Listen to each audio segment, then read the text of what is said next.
There are a million different ways to practice magic, and they exist around the world. The way that we practice magic is a little more raw and a little more experiential, a lot less philosophical. One of the things that we love to talk about is magic as a whole, whether that is hoodoo, conjure, the voodoo, palo, witchcraft. That's what we talk about. Join us as we explore these different paths at 7 o'clock Central Time and 8 o'clock Eastern Time. Crescent City Conjure, Magic in the Raw.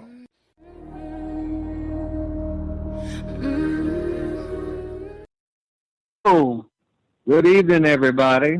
This is Hoodoo San Moise here with Crescent City Conjure, along with Seth Elias of Crescent City Conjure, and we wanted to tell everybody good evening, and we hope everybody's had a blessed day so far. And how you all doing? Welcome to the second installation of Magic in the Raw. This week we will be, hey Ms. Brown, this week we will be discussing different traditions. I'm initiated into Alexandrian witchcraft, which is a British traditional practice. I'm also a palero and palomayombe, and I am a Ugana Sogwe in Haitian Voodoo, a Padre Nganga in Palo Mayombe, and of course, you know, I was raised in Southern Conjure. So we're going to talk a little bit about those things this evening. So hopefully it's going to be a fun show for you. And if you wanted to join on the chat, that's pbnradio.us. Once again, that's pbnradio.us. Join in the chat with us, and we'll be responding to messages during the show. So since our name is Crescent City Conjure, I think we should start with Conjure. Conjure is a very interesting subject to talk about. Essentially, if you were to put a definition, which, you know, there's several definitions that anyone can use, but, you know, if you were to put a definition to conjure, especially in the South, it would be a culmination of folk practices that have roots in the Congo, that have roots, that have Native American roots, that have some European influences as well, that has melded together, you know, over many years to perform or to create a system of work. Conjure is not in and of itself a spiritual path per se, but it is more a method of magical work to get things done. Conjure is something that is very much having your hands in the dirt and, you know, doing, you know, work to achieve, you know, whatever change or whatever whatever goal the intended work is for. When it comes down to it, you know, in Conjure you find a lot of work with roots. You find a lot of work with, you know, oils. You find a lot of work with powders and candles. You also will find a lot of work having to do with your ancestors, and that's very important because remember, you know, and you'll hear us say it all the time, is that the ancestors are the very foundation on which we stand in every single way, in every single thing that we do. And Conjure is by no means an exception. You'll hear a lot of people say that Conjure is African-American folk magic, and they're only hitting on one very small portion of what Conjure is as the evolution of what we now know as Conjure, because back in the day, people in these household practices didn't call it hoodoo or conjure. They just called it work. They just did what they did. It was a part of their family lore. It didn't have a name. It wasn't written down in books. And if it was written down in books, they didn't have access to those books. So it was just what the family did. And as it evolved or it changed or what we know as what it is today, it became a mixture of several influences of work, what these different cultures did. And that's what what you said before. It's Native American influences, African American influences, and some European influences, and all of these folkloric practices that came together and they exchanged information amongst each other, and they compared notes. And you'll also see some people talk about conjure as a spiritual path. You'll hear this information out there, so we do want to address it. To each their own. If you want to practice it that way, that's good and fine. But it doesn't have any historical. It doesn't have any historical weight to it. Conjure has always been a reaction to situations that happen in life. It's been I need to get the bills paid, so I need more money. It's, I need to, I'm not feeling too well, so I need to heal. And it's always been a reaction to situations that are happening. It's always been a connection with the ancestral lineage. It's always been a connection to the land and the spirit of the roots and the spirit of the place. So that's how we practice it now. When it gets down to it, any work that you do, 9 times out of 10, you're going to find that you're working with the root. You're going to be working with the spirit of the root, whatever. Excuse me.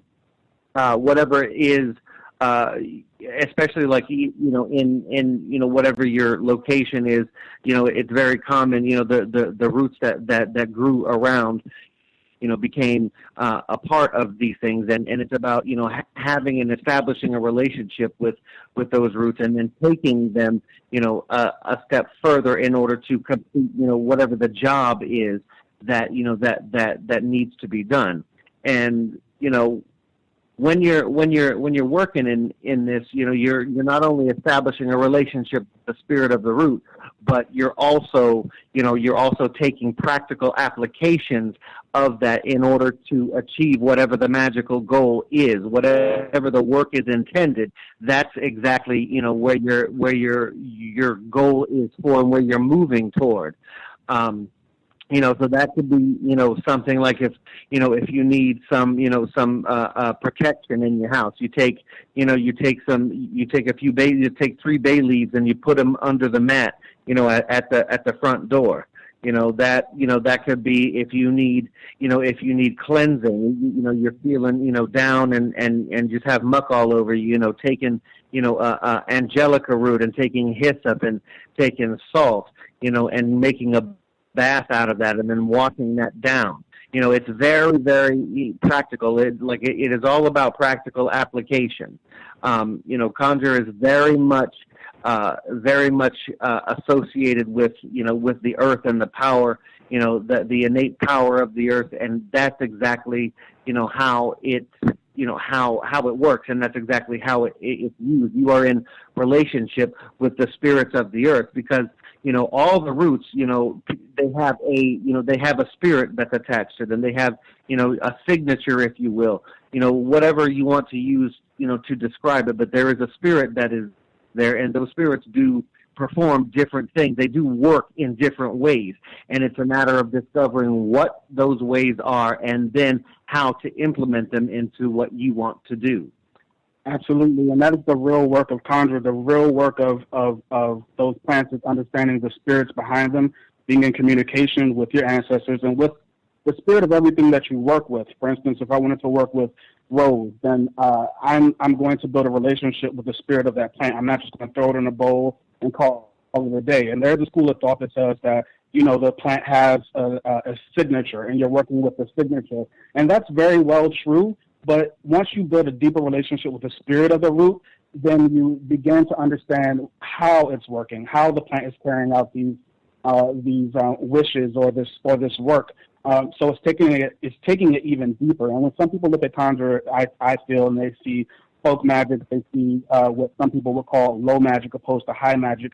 And that's not saying that it's any better or worse. That's just how some people have categorized these practices, and they'll say, "Oh, it's simplistic," or it's easier compared to astrological magic or anything else like that. But in reality, when building that relationship with the spirit is something that in my opinion, it should go through and permeate all practices. So if you're going to be working with any kind of magic or any kind of spirits, be they planetary, plant, animal, whatever, dead, alive, all of that. You need to be able to hear and build relationships with the spirit directly and the spirit of the plant directly through direct communication. So that's a little bit about conjure, which of course, that's not even that's not even shaving the top of the iceberg of it. But there's a little bit of that there. And we also wanted to talk about another tradition that then Elias is in, which is Alexandrian witchcraft. So why don't you tell us a little bit about that? Okay, so we're going to start off simple, right? So you can go to any borders and you can find a book on Wicca, Solitary Practitioner, Scott Cunningham, Silver Raven Wolf, or Magical Cauldron, whatever. And that's all great and fine. And I do believe that that's a valid entry point into the occult, magical practices, so on and so forth. It's an easy research. So for anyone who, because we believe that some people are born with this gift to be able to see beyond, I guess, or to have these knowings, this hidden knowledge of something that's beyond the physical. And so for those people who have this urging or this calling and aren't exposed to this, if they aren't born into it or they don't know anything about it, they don't have anyone around them to teach them, I do think that it's very good that you can go to, a Borders and pick up a book on Wicca and, thumb through it, and maybe you'll find something that is really good for you. And make no mistake, the Alexandrian tradition is on the Wiccan path. It is considered a Wiccan path, but what we consider Wicca to be and where it came from, Britain, considers Wicca to be, are two different things. So if you're talking about Wicca over here, what you're talking about to someone who's initiated into a British traditional path is what you find at Borders. It's not secretive. It's not still hidden in mystery. There's nothing, that you can't Google about it. And that's what you're talking about when you're talking about Wicca. And it's not that it's any more or less powerful. It's just for some people and not for other people. And when I think about the Alexandrian tradition, I think about occultism. I think about occultists. I think about having a very serious relationship with the spirits that you work with, and always being on a path of understanding and learning. And so what I love about the path is that through it, you also experience the history of how it evolved. Anyone who tells you that these paths are super ancient, that statement is not going to be held up by research. But no matter how ancient or young it is, it has a powerful lineage behind it of powerful people who challenged the norm and moved forward with fire in their hearts. And in that, they discovered something that they brought into the tradition. Even beyond the Alexandrian tradition, each practitioner has their specific way of practicing, and they can take it even deeper. And to me, the Alexandrian tradition is definitely solidly witchcraft opposed to popular Wicca. But even beyond that practice, the deeper you take it, you're definitely going to move out of the realms of, the Wiccan read or, karmic, 3 times 3 return, whatever, the craft. You're going to move into a spirit that's much older than that, and a spirit that that I only know as witchcraft. Now, witchcraft is an umbrella term, and it goes through many cultures, and it means many different things. But what I'm talking about is witchcraft in a European frame, and that's what I practice. And so, we understand the evolution of it. We understand, when someone's talking about Wicca, what they're talking about, and we understand that we're not necessarily talking about the same thing. Just to connect the two and segue smoothly between conjure and the Alexandrian tradition, one thing that I was introduced to by Hoodoo Samoyeds was orienting things through the 4 directions. And I thought that was very interesting because we also work with the 4 directions and the Alexandrian tradition and witchcraft and a few other traditions. It seems to be a theme that goes through traditions. So, the way that Hoodoo Samoyeds works with it, because I have an opportunity to observe him and watch how he practices. And he's had a lifetime in conjure, and so he really knows what he's doing. There's an orientation of so let's say you have some roots or some herbs that you're going to begin working with. You hold them up in each cardinal direction just to say, hey, these are the directions that I want this work to go out into. Please take this work and carry it on, your backs. Help it spread, help it reach its where it's supposed to go. And And in Alexandrian witchcraft and witchcraft in general, we build a relationship with those spirits that reside in each quarter. You could call them elementals, and that's fine, but elementals are just one of one emanation of a very big spirit that resides in each direction. Why do we work with the 4 directions? Because they represent earth, air, fire, and water. Why do we work with earth, air, fire, and water? Because back in the day, before before popular science, those were the building blocks of the material world. Those were earth, air, fire come together to create manifestation, and so we still work with them as separate spirits in order to build strong relationships with them. And so the beauty of it is seeing this resonated through conjures, seeing this resonated through witchcraft, seeing this even Palo with Cuatro Vientos, even seeing and voodoo, and the voodoo. And so what I think about is, if these are universal laws, right? If these are things that really work, then we're calling on similar spirits. And I'll say similar because they're filtered through the culture, so they're not necessarily the same. The culture definitely does dictate and has built a more succinct relationship with these specific spirits. But the fact that we even do pretty much the same thing, orientating the thing to the roots or whatever we want to work with, to the directions, calling the quarters, saluting, all of that is an acknowledgement that there is a spirit that resides in each direction that can assist in your work. And I think that's absolutely beautiful. It absolutely is, and there are, again, there are similarities, in all of these things. Just going back to the direction thing, in conjure, when we're working a route, we send the route, oriented to the 4 directions. Why do we do that? Very simple. It's because you're sending the work out to all 4 directions, so every area is covered. That's something that that's important, because you want the work to to not return to you void, so to speak. You want the work to achieve what it is meant to achieve. You want those things to to actually accomplish what you're setting them out to accomplish. And when it gets down to it, those things are absolutely very, very important. It's also equally important to to have the understanding that as you're doing the work, your own work that you're doing will begin to progress and will begin to evolve based on the relationships that you have with spirits. Because understand this, that spirits will speak. They speak, and the spirit of the root is of no exception for that. Spirits will begin to speak, and as you have a relationship established with those roots, what ends up happening is that your work will begin to evolve, as will the goals that you have will begin to change a bit, and those things will begin to happen, because what's happening is that you're not only growing in yourself, but you're also growing in your work. And growing in your work is extremely important, because what ends up happening with that is that you're developing something that's going to be passed on to other people, hopefully, but you're also taking your own power and bringing it up higher and higher, and making it more of that force to be reckoned with that it should be. So I have a question for you, Hoodoo Similes, because you mentioned how this work can grow. Through it, you can grow oneself. How have you grown since you were born into it? So maybe there's been no difference, but how have you seen yourself grow through the years and in your practice?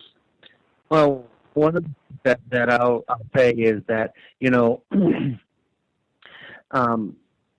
as I would do work, I'm somebody who's very sensitive to the voice of the spirit, and I hear the things that the spirit has to say. And so what I would do is, I would listen, and like, for example, like, for a recipe, that I had, that I was making, like, let's say it was for like a prosperity work, and I would hear the spirit say, hey, you should, add, this ingredient or this ingredient, into it to solidify it and make it even more potent. And, as I listened, my work evolved, and so did the workings that were done. And so, it's a daily process of, not only, being humble, but also being in a place to listen. So we're going to take a short break, and we will be right back. So stay tuned, y'all. See you soon.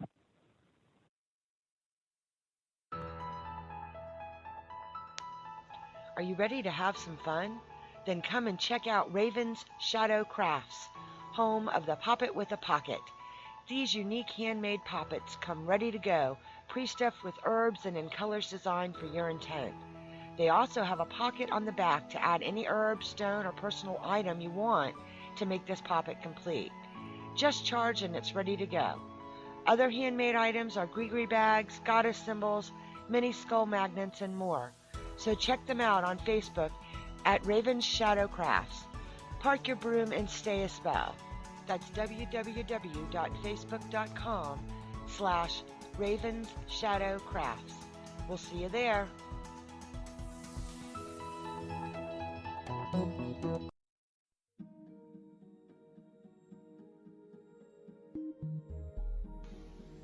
Looking for authentic pagan wares?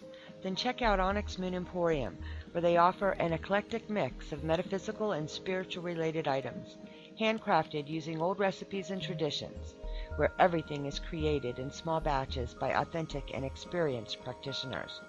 Their promise to customers is authenticity. From witchy items, conjure goods, setting of lights, to a wide selection of magical and conditioned oils. Also handcrafted wooden grimoires and journals, made to order magical candles in all shapes, sizes, and intents. From angel kits to gree, herbs and curios, from naughty to nice and everything in between. Many items are custom made, so they are uniquely yours. Special orders welcome, and if you have an idea for something you're not finding, they're happy to work with you. Need an oil that's not listed? A spell you can't find? Looking for that hard-to-find herb or curio? They probably have it, or they can make it.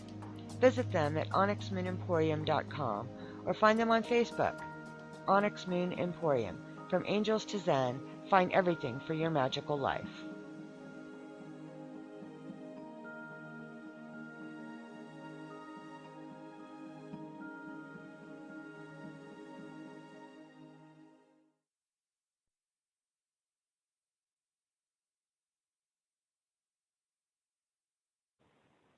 Hello, we're back again.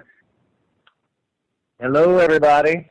So we left off, we talked a little bit about the conjure, we talked a little bit about the witchcraft, and even and with those things, once again, we don't have that much time, so we are only seeing the surface of our traditions, and then, of course, within tradition, the things we can't talk about. But at the at the end of this, I want to also talk how people who are interested in finding positions, since we're talking about them, can go about that, signpost that you can use, and also what to avoid. But we also want to start with going into the Palo Mayombe and the Haitian voodoo. So we're going to tread lightly, but we will tread.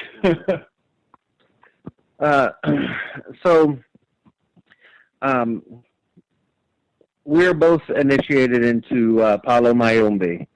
I am a Padre Nganga in Palo.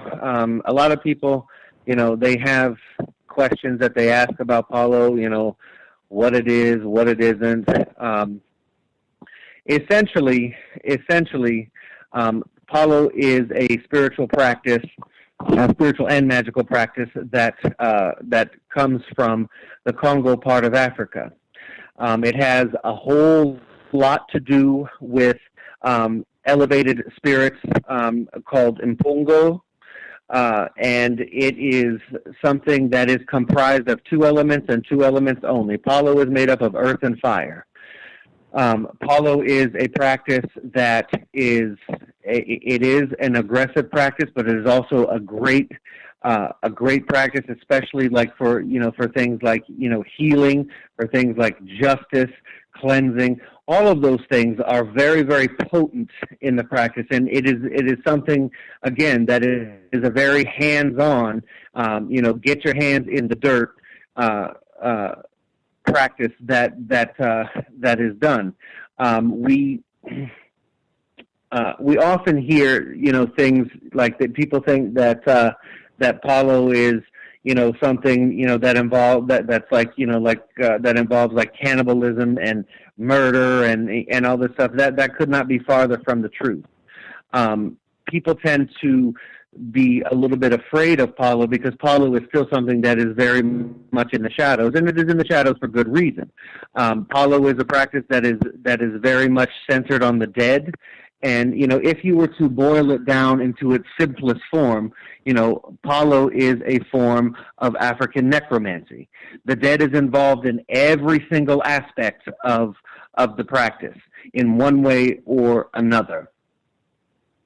Like Udusamo, you said, a lot of people, even if you were to Google it, and maybe the people who are listening to this show haven't been exposed to or maybe even heard of Palo Mayombe before, and so if you're going to go Google it, some sources will talk about how dark it is and how it's, the negative side of some other traditions, and that's just a popular thought that has been perpetuated. Palo, for me, has been a very, when you're talking about spirits of the earth, and you're talking about spirits that aren't celestial at all. We're not talking about angels and stars and astrology at all. We're talking about, going to ancient spirits, ancient intelligences that will speak to you directly. And that for me has been one of the jewels, one of the things that I really love about it. There is a heat and there is an aggression about it that also, I think for me, it makes me examine everything that I've learned about spirituality before that. So, I mean, a lot of times you hear people talking about how spirituality is supposed to be, you're supposed to be elevated, you're supposed to be, priestly and all these other things. And yes, you are certainly considered a priest of Palo Mayombe, especially if you are a Padre Nganga like Kurusa Moise is, or a Palero like I am. And but it's a very visceral experience of when people say, life and death, that's the balance of things. Sometimes that's just a very conceptual idea of the process of life and death. But in the practice of Palo, it's a very intimate understanding, and for me, it's a completion of it's an expression of a portion of myself, and it's a connection to a spirit that I feel it's always got my back, and it literally does have my back. So that's what Palo is to us. Right. There are covenants that that are made, that are entered into, working covenants with these spirits, and people can describe it any way that that they feel. That's whatever on them, but it is amazing. It's very, very hot. It is it is assertive in every single way. There's no denying that, but it is an absolute wonderful practice and a very, very potent form of magic. And there are Congo spirits in the voodoo. There are Congo spirits in the voodoo as well. How do you feel that the Congo spirits that are worked with in that are worked with in Apollo? What's the relationship between those and the Congo spirits and the voodoo? I would call them, as far as I would call them cousins. They're very closely, even in ways that they are worked with is very similar. Even though the technologies, so to speak, between the voodoo and the Palo are a bit different, but I would call them cousins. In that. So with that, we will, move into the Haitian voodoo, of which I am Ugana Sogwe, which is a high priest of Haitian voodoo, and Voodoo is something that has become increasingly popular over the last several years. And I think it's important to understand, what voodoo is and what voodoo is not. A lot of people have developed an opinion about what voodoo is based on, certain media exposure, movies, and books. You hear things like for example, The Serpent and the Rainbow, which was that book was written by, I believe, it was Wade Davis. Which talks about the zombie and has all these depictions, of voodoo. Granted, I'll tell you that, that I'd be a liar if I told you that didn't exist, but that is not the center or the central focus of what the voodoo is. The voodoo is a very, very, very ancestral practice that, essentially, if I were to break it down, it is, there is, one God whose name is Bonji, who is busy running the universe. So, it doesn't really have, the time or the inclination, as far as the daily dealings of mankind. But we have what's called the Loa, or, they're elevated spirits, that work with us on a day-to-day basis, for whatever it is that's going on in our day-to-day lives.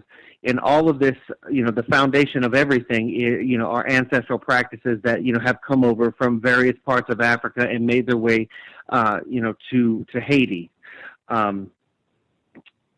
The voodoo is something that, again, is a very hands-on thing. It is a very practical thing.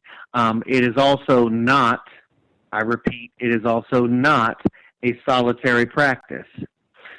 When it get down to it, in order to do what's called service Guinea, or the service to Guinea, that takes a community. Voodoo is very family oriented and is very, very much oriented with a community. There is no one individual that can do a ceremony by themselves. It's just not possible, because that is not how voodoo was ever meant to be. As a matter of fact, during the Haitian Revolution, it was the voodoo that brought everybody together in unification to be victorious in what was a horrible and atrocity of conditions in Hispaniola. So the voodoo is not meant to. It never was meant to be a solitary practice. Is there magic in the voodoo? Absolutely. All kind of magic is there in the voodoo.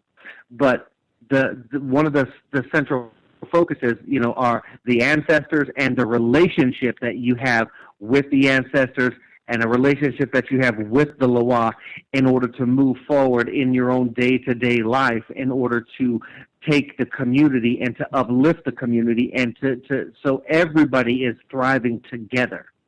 That's what the voodoo is.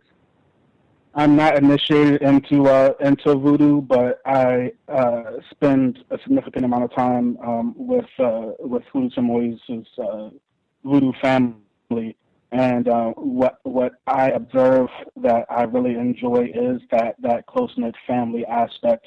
As to where some of the traditions, like Palo Mayombe, is very solitary. You do your work, and then you may communicate with the rest of the community, but you go back into your personal work, which also is a really great mechanism in keeping it hidden in the dark, so that you don't have a whole bunch of people exposed to what's going on. But the voodoo, to me, I don't really understand why it's so misunderstood when anyone can come to a party. Anyone can see these spirits and talk to them directly, receive a message. And then the people, as far as I've observed, are very family oriented. If you come honestly and with a curious question, and you're not wasting nobody's time with it, then it's received. It's so far, at least in my observation of it. Yeah, absolutely, and it's one of the things that that is amazing about it. You know, again, the voodoo is something that you can learn for a lifetime and still, you know, not know half of what there is to know. It is extremely deep. It is extremely, like, there are so many aspects to it that, you know, again, you can spend a lifetime of learning and still never you know half of you know of what it actually is. I will tell you this, that, you know, that like ceremonies, voodoo ceremonies typically are open to the public. Anybody can come, and, you know, when you're in a ceremony and you're honoring the ancestors and you're honoring, you know, the Loa, and you're seeing them come down in manifestation, and you're seeing them, you know, do works for people, and you're seeing them, you know, create blessings and such. You're seeing, you know, all of these things going on. It is absolutely amazing to see, and, you know, feeling the spirit that's there, the power, you know, that comes there. You know, and all of that begins with, you know, the unification of people. So when people come together with one mind, in this case, in the voodoo, which is one mind to serve the ancestors and to serve the Loa, there is a power that is there that, in my opinion, you know, is unshakable, and, you know, an absolute damn force to be reckoned with. Okay, so I also wanted us to spend some time talking to people who may be listening to this episode about in there, because we talk to a lot of people almost on a daily basis. We talk to a lot of people, and some of these people are trying to seek, you know, initiation into the voodoo, into the witchcraft, into not, you know, Palo, you know, sometimes. Yeah, and so and sometimes, you know, they may have gone down other roads that didn't lead them to where they wanted to be. And so, because some of us have those stories where we pursue an initiatory path and we find ourselves, you know, left field, somewhere that we didn't expect it to be. We find out that there's misinformation given, and so you have to restart your journey. But it's not really a restart as a continuation. You've learned some things before, and now you're going back to correct some of the misinformation. And so we wanted to just give a little direction, maybe, to people who are seeking, and things that they should look for, and things that they should be looking towards. And with that, first and foremost, anybody that you know you might seek out, you know, for that, first thing that I would always do is to, you know, make sure that they're a reputable individual, because as with anything, you know, in any of these practices, you've got people that are really good and you've got people that really suck. So you want to you know to go in and look for somebody that you know that is reputable, somebody that has, you know, a good reputation in the community, somebody that, you know, that you know does the things that they're supposed to do, and, you know, somebody that's, you know, that's not just trying to, you know, pull the wool over your eyes, so to speak, because there's a lot of that out there. And, you know, I can't stress enough how important it is to, you know, to look at that aspect first and foremost before you do anything else, because, you know, if you do, you're going to save yourself a whole lot of headache potentially, you know, in the future. What I'll say, and the advice that was given to me at the beginning of my journey, was read everything. I don't care read every book, go on every internet site, read everything. But read it discerningly. You know, don't accept everything. Read it, expose yourself to the information that's out there. Don't accept it as truth, because only maybe 30-20% of it is truth, if that. But it's important to expose yourself to it, because when you come to people who are initiated into these paths, these are people who have dedicated their lives to it, like a lifetime to it. And and sometimes, you know, they don't want to answer always, you know, the simplest of questions that, you know, Google could figure out for you. And so wrap your head around some basic information, you know, first, and then once you feel like, you know, the training wheels are about to come off, that's when you need someone to teach you how to ride a bike. And so, that's why I say don't hop into a tradition. Just because you're interested in something, I don't think that's necessarily the time to seek a teacher. Try to get as much information that's already available before you seek someone who's dedicated their entire selves and their entire lives to these paths. And on that note, we're going to take a short little break. And we'll be right back, y'all.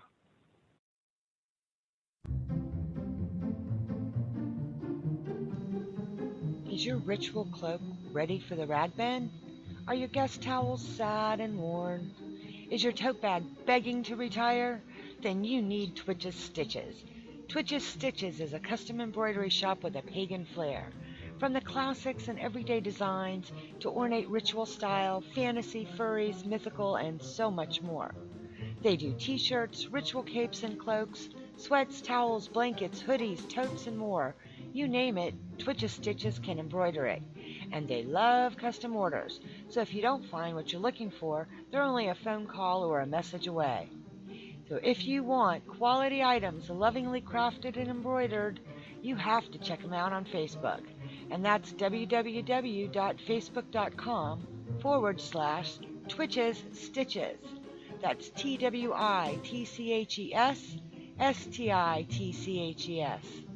However, we can't be held responsible when your friends and family try to swipe them, so tell them to get their own.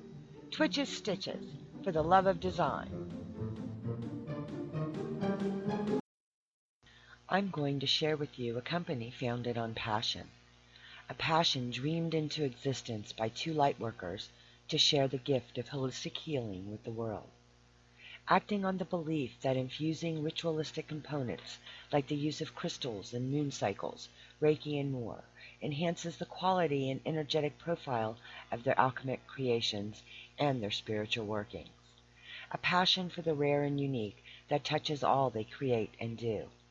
What is this wonder-filled place, you ask?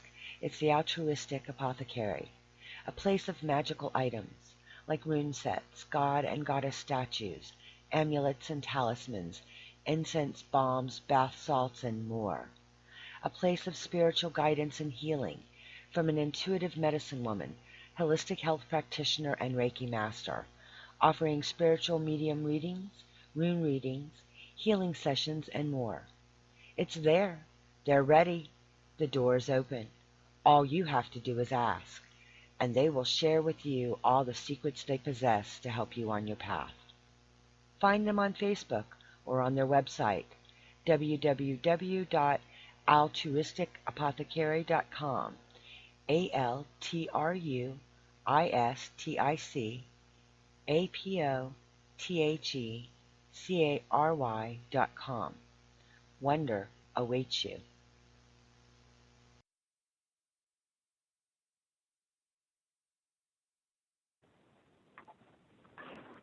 Hello, everybody. We're back. We hope that you've been enjoying the show so far, and have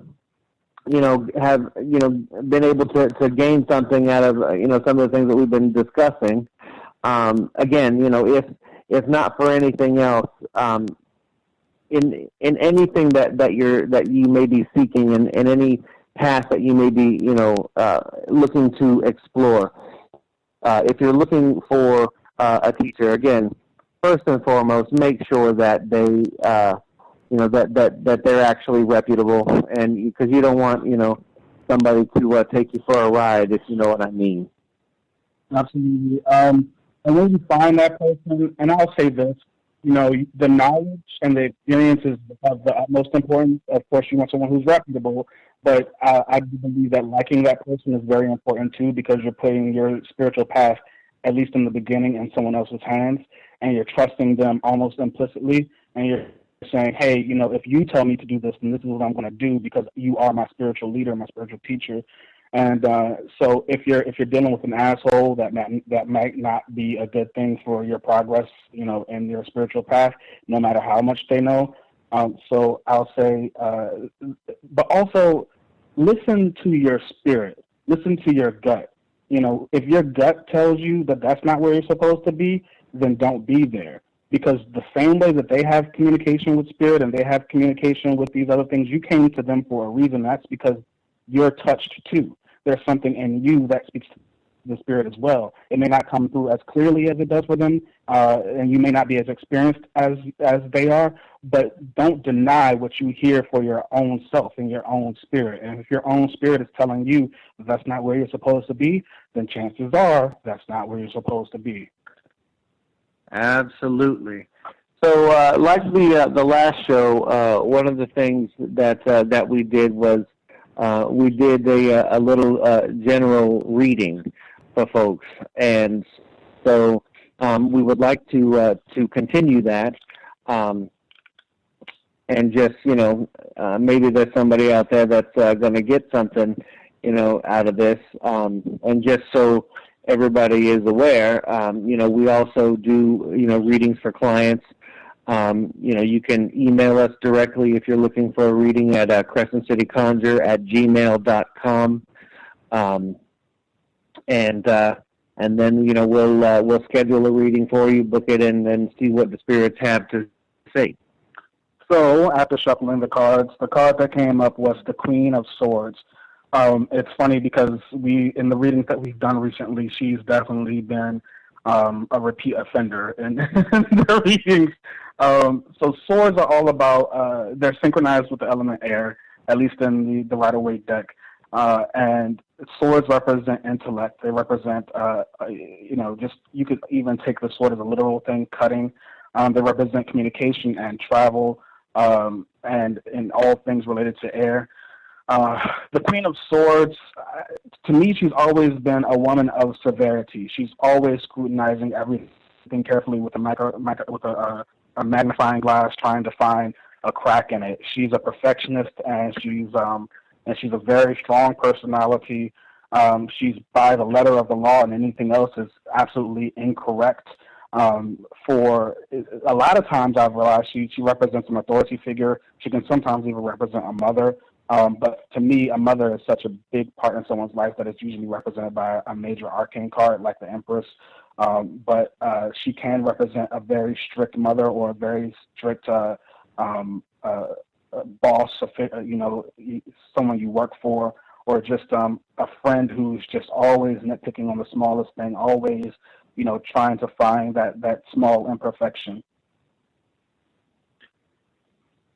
So in this case, what I'm seeing, with this card is, be careful in the communications that you have with other folks, because there may be a breakdown that happens that, has, other consequences attached to it. When I'm looking at this card and what I'm hearing, my spirits say is that whenever at least, for the next week or so specifically, in your dealings, with people, make sure that, that you think before you speak. Make sure that, that your words are not words that, that can be misconstrued, or your words are not words that can be turned around, because that can end up, becoming something, that becomes more of a problem than it really, is worth, or that it was initially intended. Also, another thing that I'm seeing, with this is that, when you are out and about, look for opportunities that that especially if you're a technical type of person, look for opportunities that that are going to open themselves up, but be mindful of what comes out of your mouth, because once a word comes out, sometimes it's a little difficult to take back. One lesson that this card brings to mind is don't throw the baby out with the bathwater. Her sword, she's holding the sword, and it could be very intimidating, and she intends to cut something. She's going to cut somebody. And, when we're a little too quick to make judgment calls, sometimes our first idea is just to cut it all off. But this card can be a warning to observe the situation in a more intimate way, and then make more intimate decisions about how to move forward with the situation, instead of being so quick to cut something off. But as with every card, they have so many meanings, and if this card is speaking in a positive way for you, it could be advice in how to stand up for yourself, how to speak a little more clearly, how to communicate yourself in a more assertive way, to encourage you to be more of the Queen of Swords, instead of, and really communicate effectively with other people around you. She is a queen, so she does rule her kingdom, meaning that, if you're looking towards ruling a kingdom, this may be, how you need to go about it. Let's say you just began a new position at a job and you're feeling a little wobbly on your feet. This could be a message to you to stand up strongly and to communicate clearly. Let's say if it's a relationship and you're feeling like you're not being heard, that could be the same advice given. And I would also add to that sometimes instead of standing up, it's wiser to sit down, at least for the moment. The thing about it is that sometimes sitting and listening is going to provide you with more opportunities than just talking. And, in a case like this is something to where wisdom needs to be utilized and wisdom needs to be at the forefront. And if you can wrap your head around, that wisdom and use that wisdom, what ends up happening is that these things come to your benefit, no matter which way you look, no matter which way you turn. Absolutely. So, thank you for listening. We appreciate it. And we hope that we're giving you information that you can use in your own spiritual journey, your own spiritual path. If there are any questions or concerns, comments, feel free to message us directly, and we'll try our best to address it on the next show, because we want to give you things that you could really benefit from. We are not trying to just talk for our health. We really want to help and change the narrative. We really want to change the narrative. There are a lot of people talking about a lot of things out there, and we want to be the ones that you can trust to provide something that, or at least to open a door, something for you to look at and observe, to see in what direction you want to go, to help give some information that we believe from our experience to be correct. And we just want to make sure that we're doing the right thing. So again, you can find us on Facebook at Crescent City Conjure on Facebook. We're also on there as Hoodoo Sen Moise and Sen Elias. You can go visit our website, www.crescentcityconjure.com. We have amazing and powerful products there. You can go and you can order them there. You can also book us for readings. Again, you can send us an email at crescentcityconjure@gmail.com, and we can book the reading for you. But we just wanted to end the show with, we hope everybody has an amazing and magical night, and Absolutely. We hope that every blessing flows for you. And like we tell everybody always, get your conjure on. Get your conjure on. Good night, guys. Have a good evening.